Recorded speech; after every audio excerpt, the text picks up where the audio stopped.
Alright, so I just got done watching Scooby-Doo Mystery Incorporated Season 1, Episode 7, Chapter 7, In Fear of the Phantom. This episode essentially revolves around this sort of girl pop punk boy band kind of deal called the Hex Girls. I have hazy memories of watching the Scooby-Doo direct-to-DVD, or VHS at the time, film, where I heard these songs before. I swear I had heard these songs before. I looked into it, and these characters have been featured in What's New Scooby-Doo, Scooby-Doo Legend of the Vampire, and originated from Scooby-Doo The Witch's Ghost, which was from, I believe, the late 90s, early 2000s VHS film. So the plot of this episode is basically the Hex Girls are playing a concert. The whole gang is up front watching it, and a phantom sort of creature, sort of a mix of the Phantom of the Opera meets Terminator, maybe some alien sort of robotic kind of thing, comes down and ends the show and attempts to kidnap one of the members of the concert. I found this episode to be a bit like, in terms of the way that the characters interacted with one another. It feels like there's a lot of development going on in this episode, but as a mystery, it was a lot of wasted time. However, the episode did start by directly connecting to the episode prior. As I mentioned, in the last episode, Scooby and Shaggy's relationship was a bit tumultuous because Shaggy chose to go to the prom instead of watching this horror movie marathon with Scooby-Doo. Now, Scooby was pretty pissed about it and proceeds to, sort of turns back to Shaggy for the majority of the episode, only, of course, to resolve it at the end. He even replaces Shaggy with a puppet named Henry, the little ventriloquist puppet. And throughout the episode, Scooby-Doo gets better and better at doing ventriloquism or whatever.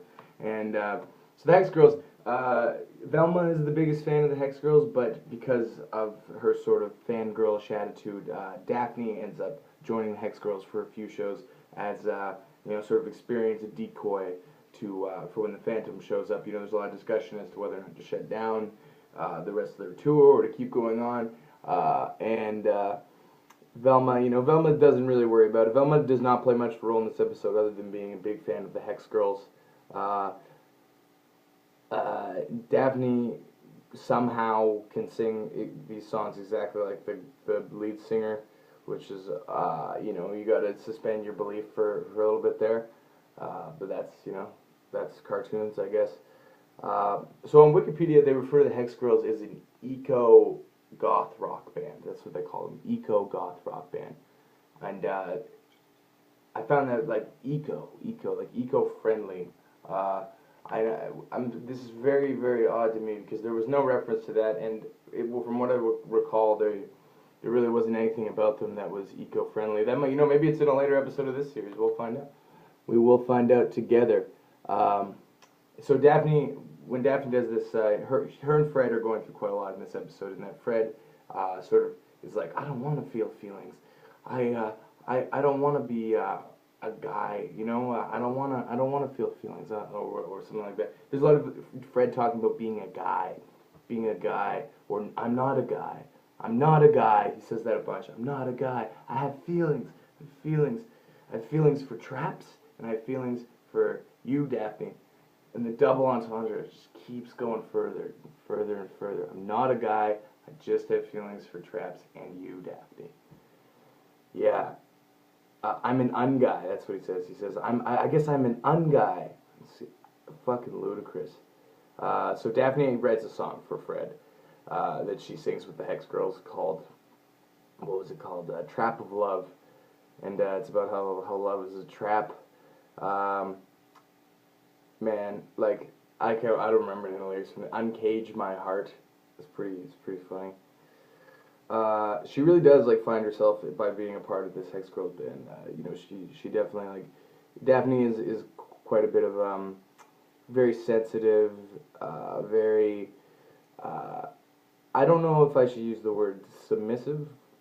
That's probably the wrong word. Like, she very much she's eager to please Fred, and she's easily turned from being a little angry at him for not paying enough attention to her to being infatuated once again. But in the band, you saw a new level of confidence coming from Daphne, definitely. This episode, you know, I really had the epiphany that the sheriff does not do anything. The sheriff shows up in this episode, makes a bunch of jokes about how the Hex Girl t-shirts are $50, and he actually pretty much just exists to remind you that the economic depression happened 2 years ago, or the economic crisis happened 2 years ago. From when this aired, it's you know, as a joke to the parents, is like, who are just hopeless or something. So the lead singer of the Hex Girls also tells Daphne that she had her own Fred at some point, and it was a carny named Knuckles. Yeah. All right. Thanks for watching.